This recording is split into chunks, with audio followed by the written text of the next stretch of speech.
here we turn to a ritual called Kriya. Kriya means prayer, and prayer has been created in our hearts and in our lives with the loss of Irving. We symbolically represent that with wearing a clothing or with a ribbon.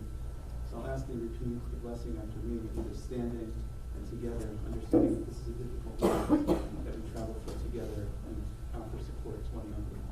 As we say this, Baruch Atah Adonai Eloheinu Melech Haolam Dayan Ha'emes. Praised are you, Adonai, our God, who rules the universe, the judge of the truth. Amen. Take the ribbon. We're just going to hear a prayer.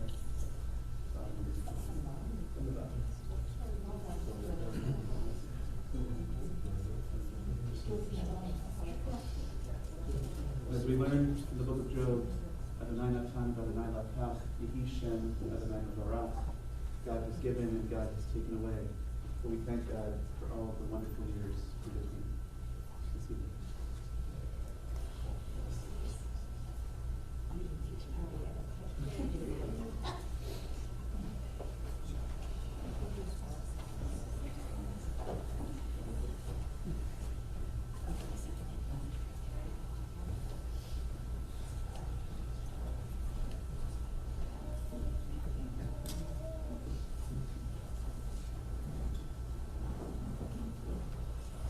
Ladies and gentlemen, as we begin our services, if we can please kindly turn off all cell phones or electronic devices, or please place them on silent. Thank you.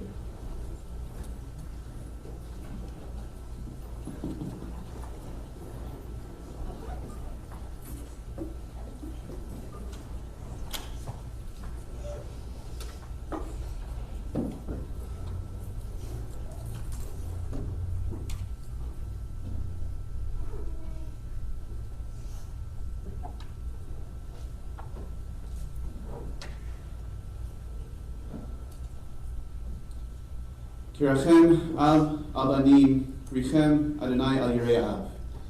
As a parent has compassion for their children, Adonai has compassion for those who show reverence. God knows how we are fashioned. God remembers that we are dust. The days of mortals are like grass. We flourish as the flowers of the field. A wind passes over us and we are no more. But Adonai's compassion is everlasting.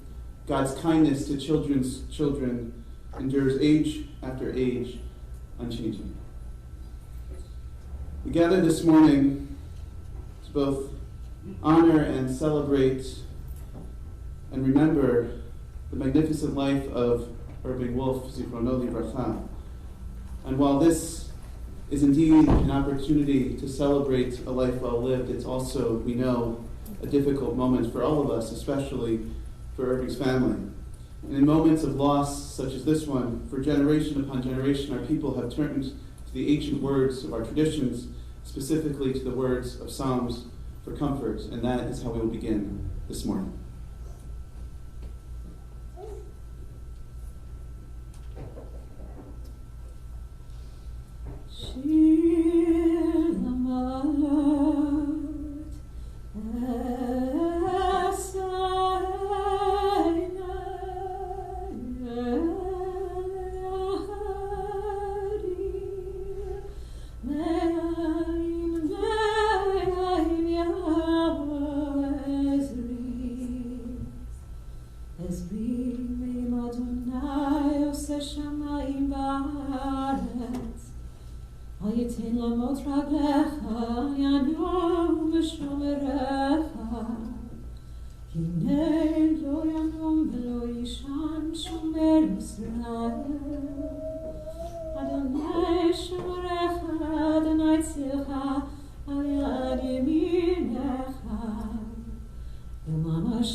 Psalm 121 a song for ascents.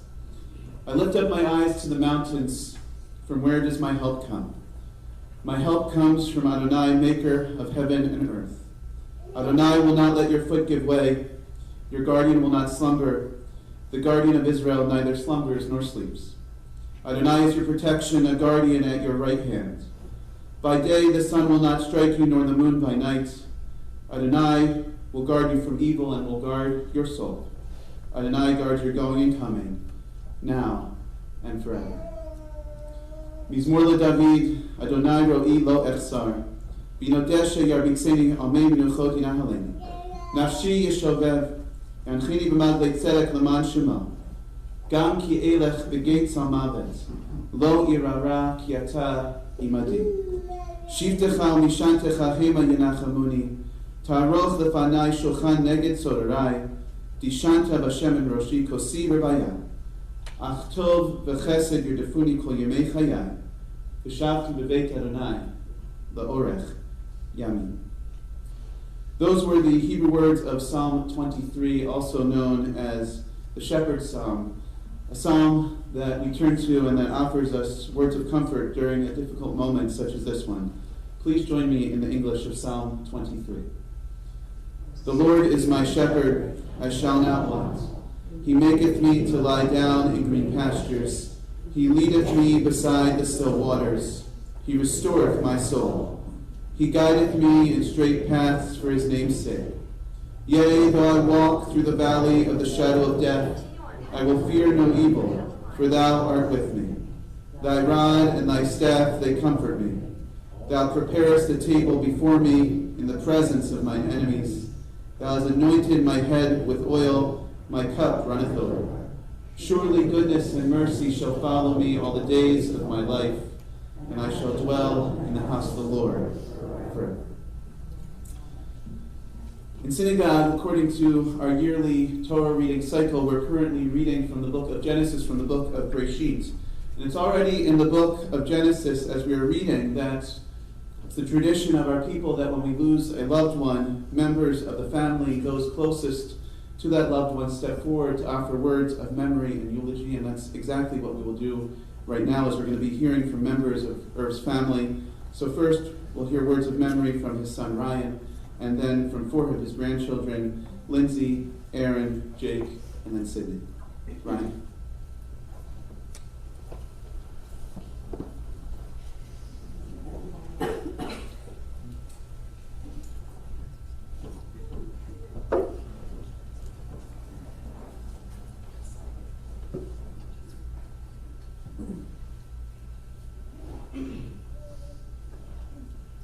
Trying to do this in the 21st century style with my cell phone.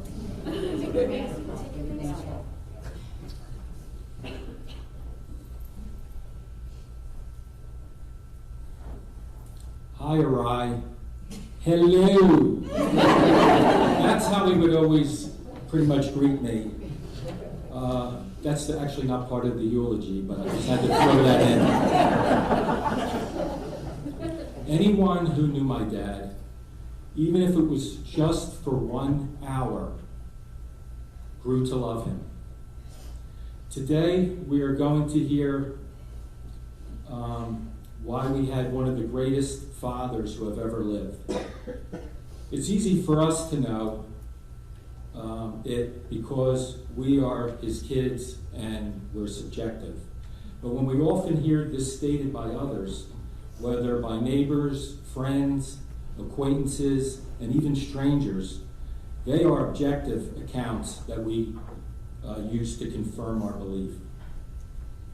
Of the countless memories that I can share, I chose to discuss 3 in no particular order. My dad, number 1, my dad's favorite mantra was, "Love these kids." Up until just recently, I always thought he was talking about me and my sisters. His kids. But apparently that's not always the case. He could have been talking about his special needs kids that he taught at Cherry Hill West how to use public transportation for the past 20 years. but most likely he probably meant his grandkids, which he adored. Actually, it was all three. He was also the bowling coach at Cherry Hill West, where he was awarded in 2016 Coach of the Year honors in girls bowling, and that's why my son and I are wearing his bowling jacket. I'd like to share just a quick memory about bowling.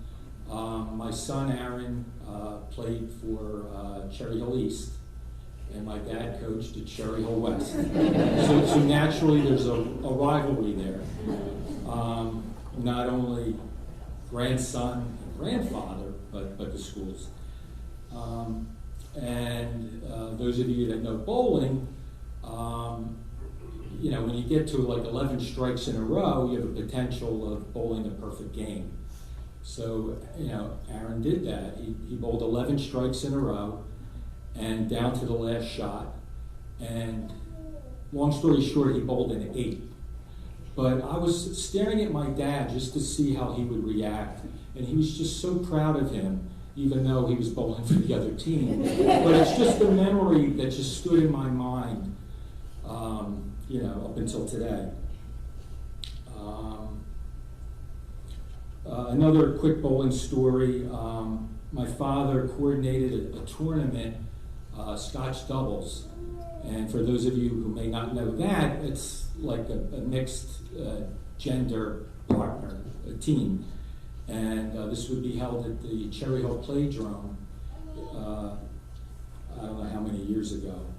But what stood out, one of the days that I observed the tournament, a complete stranger came up to me, and because I kind of look and sound like my dad, he goes, "Are you Irv's son?" And I said, "Yeah." He goes, do you know how, not how lucky you are, what's the exact quote? Oh, do you know how great your father is? And people love this tournament. It was well attended. I don't think it's around anymore, but a stranger came up to me and said how great my father was. I just wanted to share that because it stood out. Number 2 memory, my father was my Little League coach. And one of the vivid memories that I still think it was like the other day is at the time he was a pharmaceutical sales manager, and one of his salesmen collected cars. And he had a Rolls Royce from like the 1930s. And my father arranged for me to drive me to just to practice. Now I know Alan Iverson doesn't think much of practice, but when I rolled up in a Rolls Royce, I thought that was awesome. And it's just a memory that I still remember today. The other memory I have, not only was he my coach in Little League, he also umpired. So, being the objective guy that he is, I still picture myself, at bat, looking at the last pitch, strike 3. He had no problem calling me out on strikes. But it was a life lesson. And that lesson was that nothing gets handed to you. You got to go out and earn it. And number 3 memory I'd like to share is a couple years ago my father was diagnosed with renal failure, and he had to go on dialysis at home. Exactly. So my sisters and I, we all call him the dialysis champion. He pretty much treated himself. We were all taught how to do it, but he insisted on doing it himself up until the last day.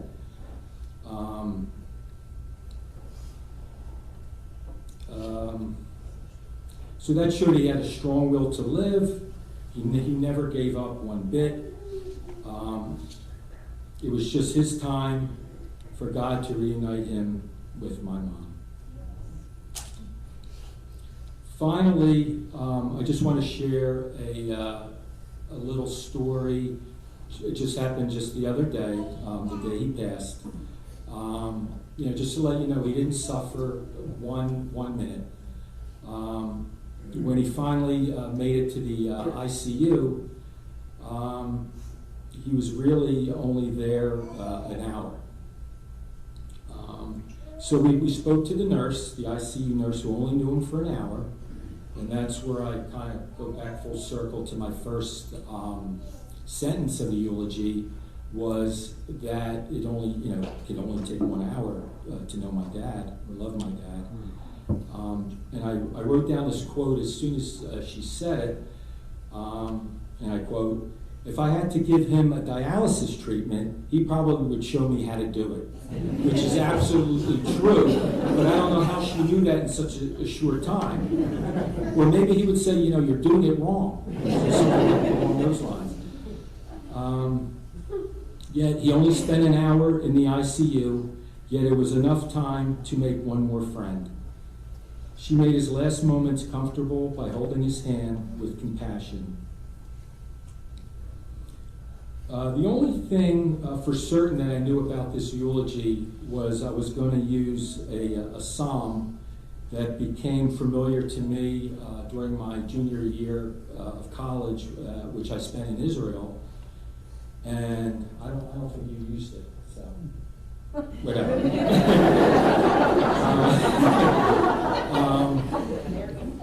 Exactly. This psalm told me not to let bad or sad things dominate your life, that they are fleeting in comparison to the good times. And Dad showed me and anybody who he met, and he taught us to always be positive and maintain a positive outlook on life. And the psalm is Psalm 30, in particular verse 6. And I even used Hebrew font for this. So, Ki rega be'apo chaim birtzono, be'erev yalim bechi v'laboker rina. And that means God's anger is only for a moment. His favor is for a lifetime. Weeping may tarry for a night, but joy comes in the morning.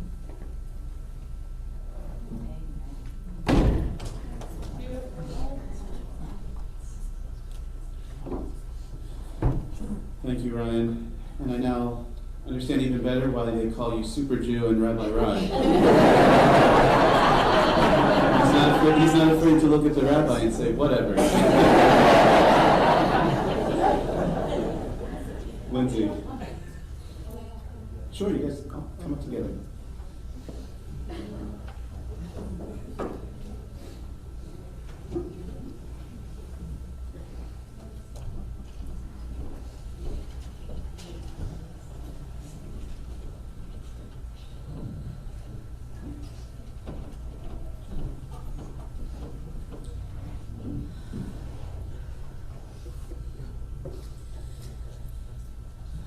Sorry. Just a second. Wow.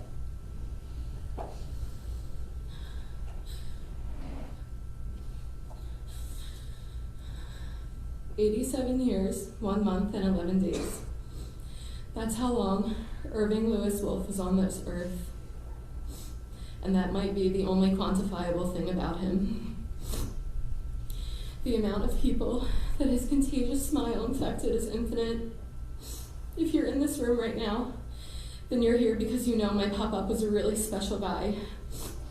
So unbelievably positive and optimistic about life. During a time when it can be so hard to see silver linings, he was never blinded by the negative. That man never complained, ever. Irv was an exceptional grandfather. Anybody who spent more than 5 minutes talking to him probably heard about how much he loves his terrific kids. His catchphrases seemed to be how terrific his family was, how much he loved his kids, and of course, Any chance that he had, he would remind me and anybody else who would listen that I was his first grandchild. Family was always his top priority. 42 Ivy Lane was always open. He had so much love to give, and every single moment spent with his family was so precious.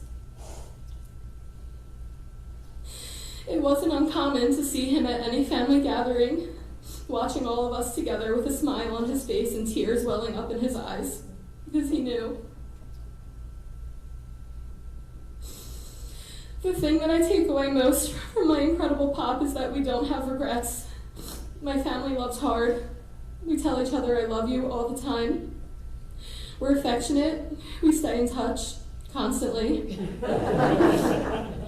That's how he and my mom Shirley raised their kids, and that's how our parents raised us. So as much as this really, really hurts to say goodbye, we can find solace in knowing that there are no words left unsaid and no hugs or kisses missed. And he's now with his one and only again, or my mom Shirley. I love you, Poppy Seed, and I'll miss you every day.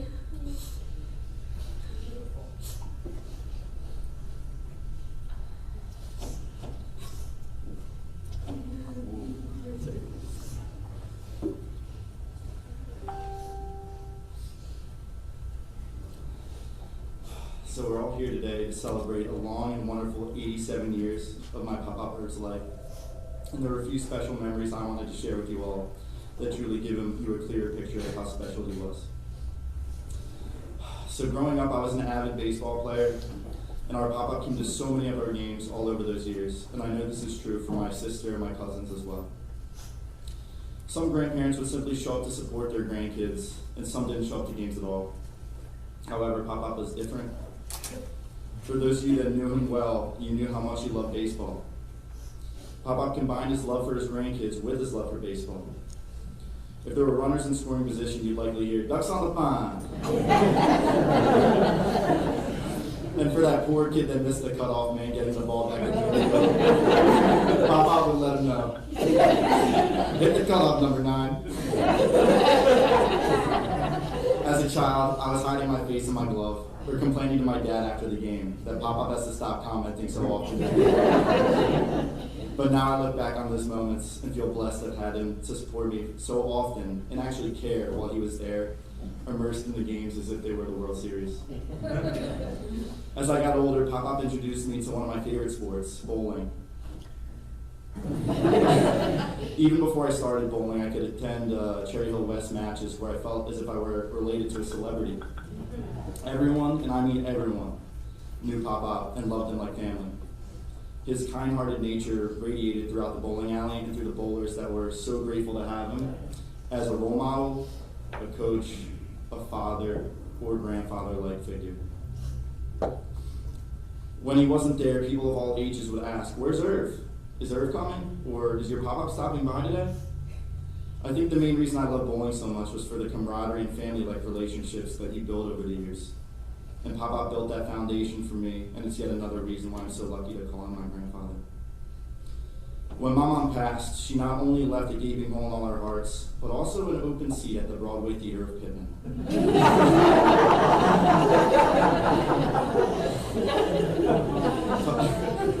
Papa made all his grandkids feel special. With this open seat, he rotated through the grandkids to take them to dinner, one-on-one, and a show. Words cannot express how much I enjoyed this one-to-one time with him.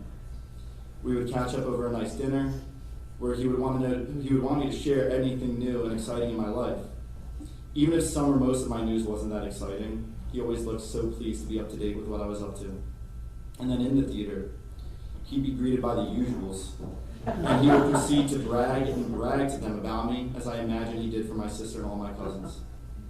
Maybe he was just buttering me up so I could fill him in about the production though, so on average he probably slept through like 70%. He would admit that. But we were so lucky to have Papa for as long as we did, and I look forward to reminiscing on his memory for the rest of my life.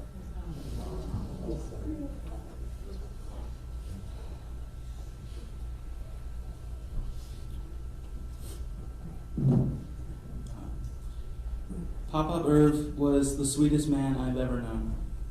I'm so grateful for everything that I inherited from him. His thick, full head of hair, his hilarious sense of humor, his emotional intelligence, the gap between his two front teeth, his love for bowling, and so much more. Pop-Up Irv always had a positive outlook and expressed gratitude for everyone in his life. My Pop-Up Irv had so many amazing traits that he passed on to our family.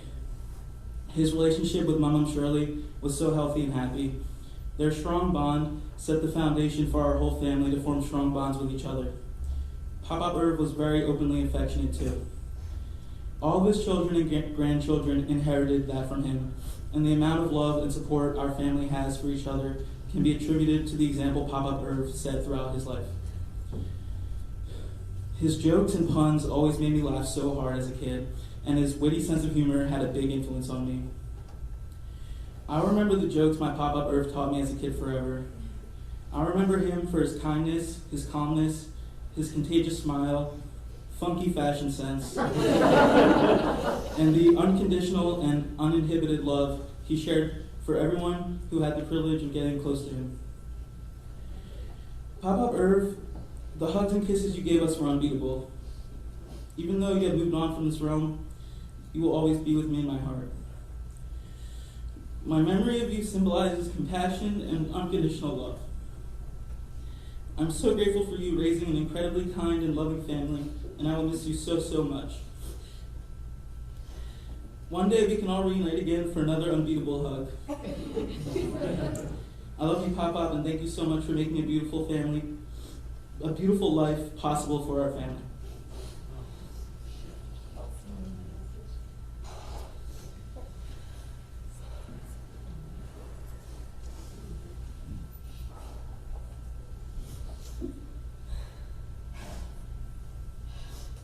So for those of you that don't know, I've been living with my Pop-Up since June of 2020, like right when the pandemic started.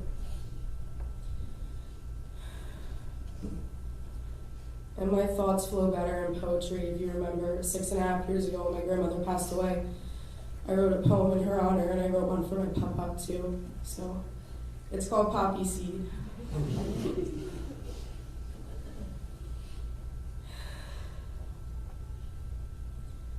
I never wanted our unique friendship to end.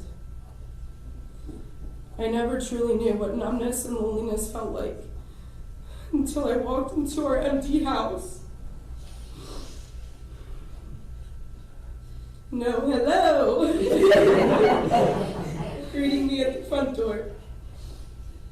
No Game Show Network on the TV. Just silence. We don't know silence. Silence is sadness to us. We were not prepared for the shock that you caused us. A sense of fearfulness. How do we go on without you? A sense of selfishness. Why did Mom steal you from us so soon? A sense of relief. You experienced no pain or suffering. What do I do from here? What do we all do? A life without you, Poppy Seed, is a life without light. I just want to feel full again. Please shine your light and guide us out of this dark place. I love you, Poppy Seed. So long, Poppy Seed.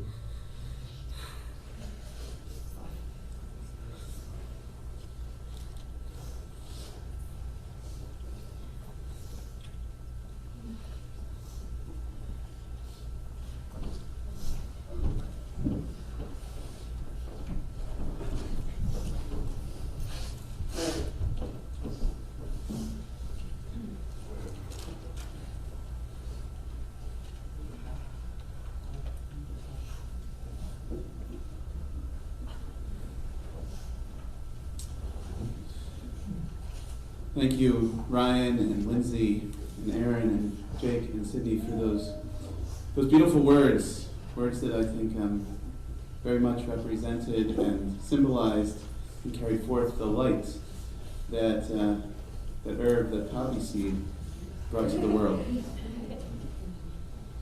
In Synagogue on Shabbat, we are currently reading the stories of Abraham and Sarah, who set out on their journey to become the parents of the Jewish people. This week's Torah portion is named Chayei Sarah, which literally means the life of Sarah. However, it does not describe Sarah's life, but rather her death and the mourning period that followed.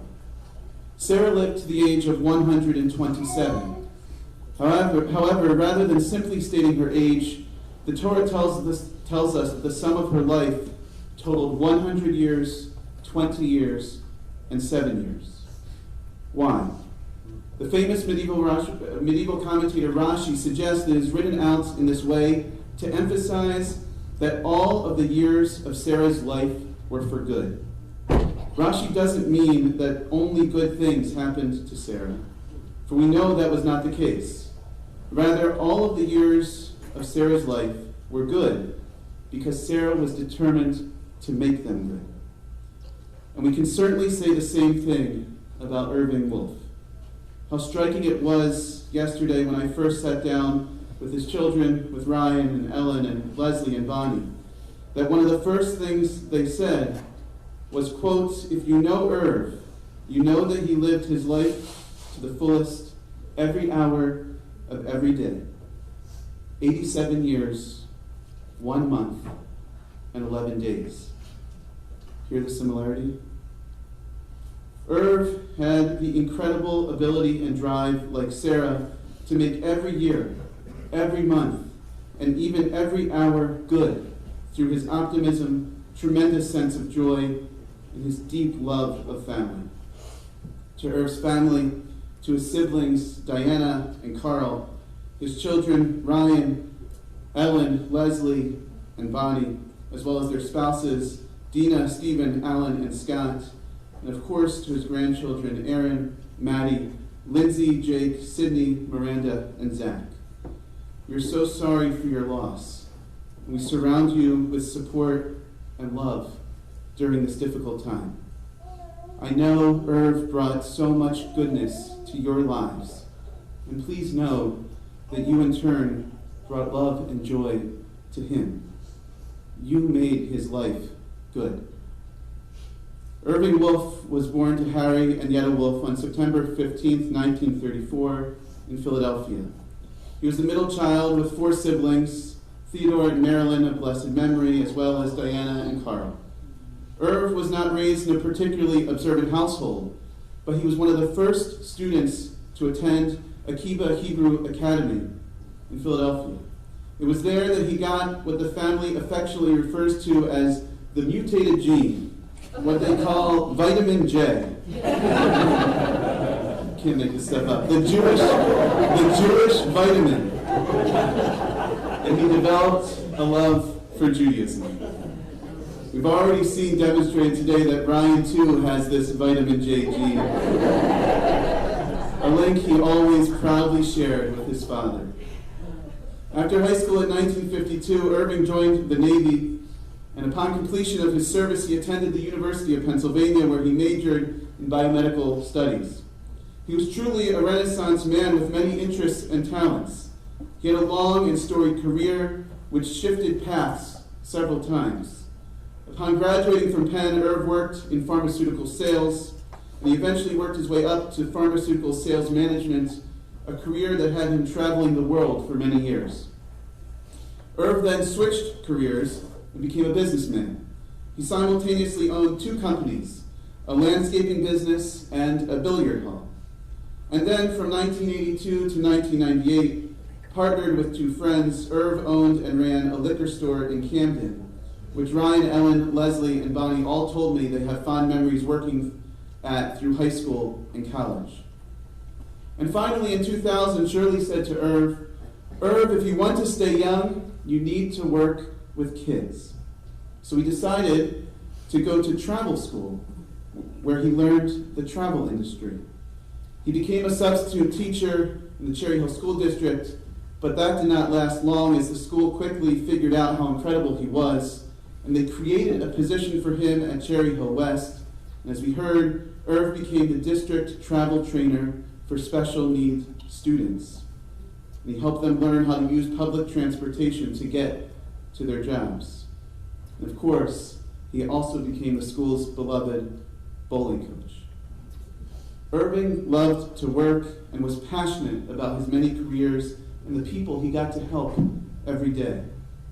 He finally retired just a little over a year ago at the age of 86. Irv's life was made good through his work. But his greatest love of all was his family, especially his beshert, his soulmate, his beloved Shirley, Zichrona Livracha. Irv and Shirley, or as they affectionately became known as Shirv, met one evening at a bar in Atlantic City. They hit it off right away. They dated for 6 months, and then they were married in Albany, New York on August 21st of 1960. They enjoyed more than 54 years of marriage together. But they were not just husband and wife. They were truly best of friends. They loved to do everything together: shop, travel, crossword puzzles, theater, Broadway, and more. They were funny. They doted on each other. And they were loud. Apparently, they were really loud. But one of my favorite stories that the family shared with me yesterday was how their parents loved to dance. In fact, Irv and Shirley loved to dance in the aisles of the supermarket, dancing to the elevator music playing on the speakers, not a care in the world, simply in love. The kitchen floor of the family's house was always an open dance floor. What a beautiful image of a loving couple who lived their lives dancing together. Their love and their relationship not only inspired them to dance, but helped others to dance as well. Shirley and Irv made every day of their lives good together. And they made the lives of their children good as well. Ryan, Ellen, Leslie, and Bonnie described their father as attentive, dedicated, loving, the life of the party, warm, kind, and generous. They admired their father's strong work ethic, the fact that he always thought of others first, and his unrivaled will to live. Ellen told me that her father was her rock. He was supportive of every single thing she did, no matter what it was, right or wrong. He was always there for her and supportive of her choices. Bonnie said that her dad would give her or anyone he loved the shirt off his back. And we know he had a lot of shirts. And he taught her the importance of positivity. He would say, you don't go backwards, you make a decision and move forward. Leslie also said that their father never missed a game. He never missed an opportunity to celebrate or to spend time with family. And she too said that he modeled positivity in all that he did. She said, for Dad, he didn't just live as if his cup was half full, but rather as if his champagne flute was bubbling over. It was all about living and not about dying. He lived 87 brilliant years and died in 1 hour. 87 years, 1 month, and 11 days. And Irv made it all good. As we've heard, Irv was also close to his grandchildren. And to all of his grandchildren here today, I want you to know, I know that you know, that your grandfather adored you. As Ryan said, he had a mantra that he would say often about you: I love these kids. He helped to make your life good, and you, in turn, definitely made his life full and good. You see, Irv was one of those special people that was simply adored by everyone. After he passed away on Tuesday, the family posted a beautiful tribute to him on Facebook. Hundreds upon hundreds of friends and family members posted words of condolence and tribute in response. Allow me to share just a few. One person wrote, Irv was an amazing man. Another wrote that he was beloved by all. Another wrote, your dad was one of a kind. It's impossible to think of him without smiling. It was always a happy occasion any time we got to spend with Irv. Another person wrote, your father was one of my favorite people of all time. He proved to me that some people only have love to give. He changed my life. And finally someone wrote, Irv will be missed because he impacted the world around him. His smile lit up the room, and he lived his life with such authenticity. He lived an amazing life because he had all of you with him every step of the way. He lived an amazing life because he had all of you with him every step of the way. How true that is. To Ryan, Ellen, Leslie, Bonnie, and the entire family, the love that you showered on your dad, on Pop, on Pop-Pop, on Poppy Seed, every day was a true gift. You told me yesterday that one of you was with him every day during the past 18 months of this pandemic. Talk about helping to make someone's life good. And you told me that you were the wolf pack. And we know that wolves don't like to be alone. They travel in packs. Thanks to all of you, Irving Wolf was never alone. He was a very lucky man to have such a wonderful family. And I hope that you each feel a sense of peace in your hearts, knowing that you did everything you possibly could for him. And finally, to Sydney, a skilled nurse, but even more, a deeply devoted and loving granddaughter. As you said, you lived with your grandfather for the last year and a half, and you helped to take care of him every day, especially at the very end. His last words you heard as they loaded him into the ambulance were about you. Can she come with me? He asked. And then hours later, standing in the ICU after he passed away, there you were, holding his hand, kissing his kepi, and telling him you loved him.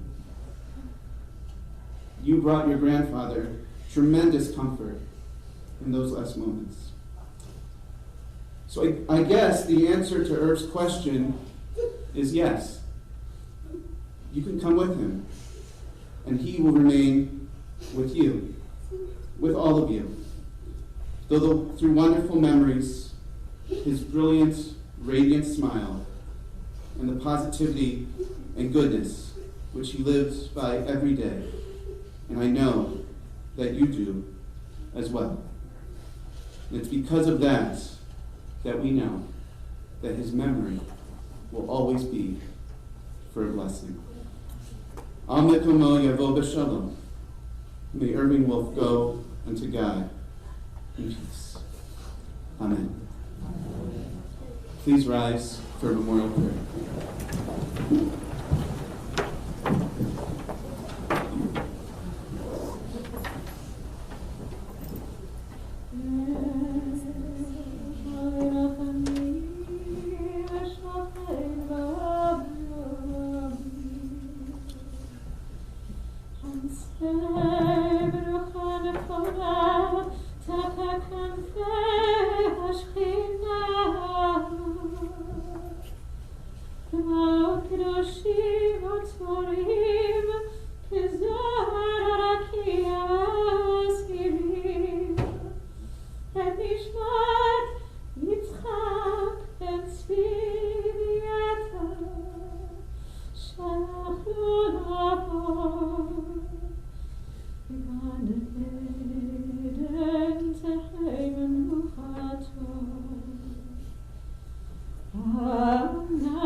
Exalted, compassionate God, grant infinite rest in your sheltering presence among the holy and the pure, to the soul of Irving Wolf, who has gone to his eternal home. Merciful One, we ask that our loved one find perfect peace in your eternal embrace. May his soul be bound up in the bond of life. May he rest in peace. And let us all say, Amen. You may be seated.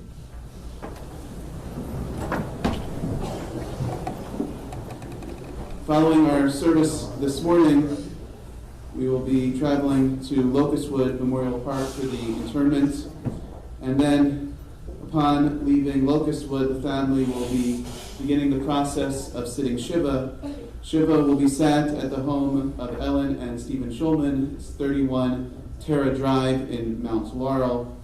They ask that everyone who visits that is please fully vaccinated, and it will begin. Visitors are welcome tonight starting at 7 p.m. with Minyan at 8 p.m., Saturday night at 7 p.m., and then Sunday, visitors are welcome beginning at 3 p.m. with Minyan at 5:30.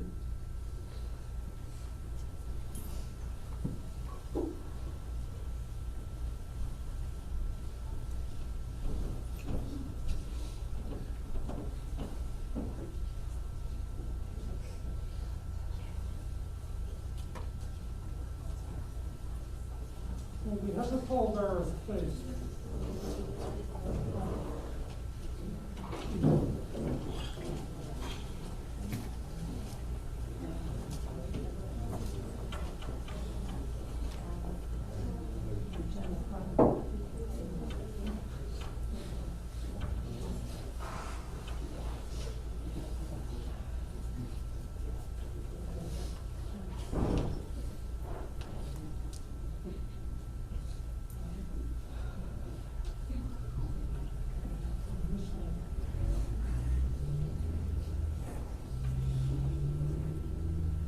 I would ask that you rise once more, please.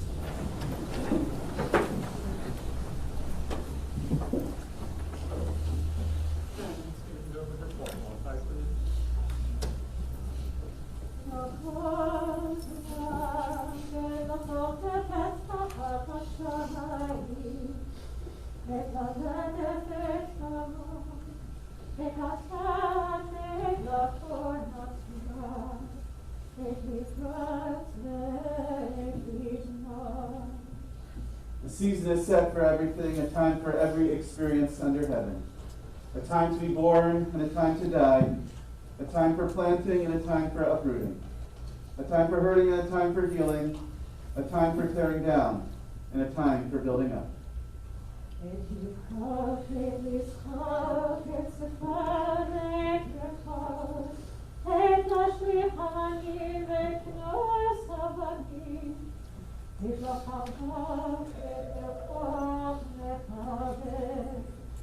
A time for weeping and a time for laughing, a time for crying and a time for dancing, a time for throwing stones and a time for gathering stones, a time for embracing and a time for shunning embraces.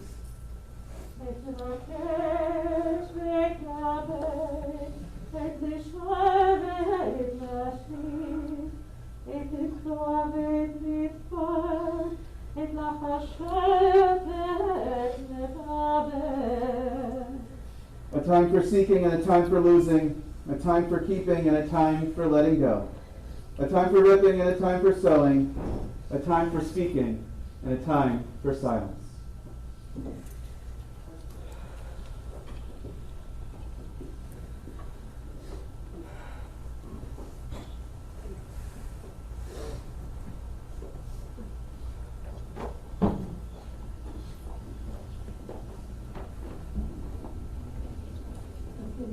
Please.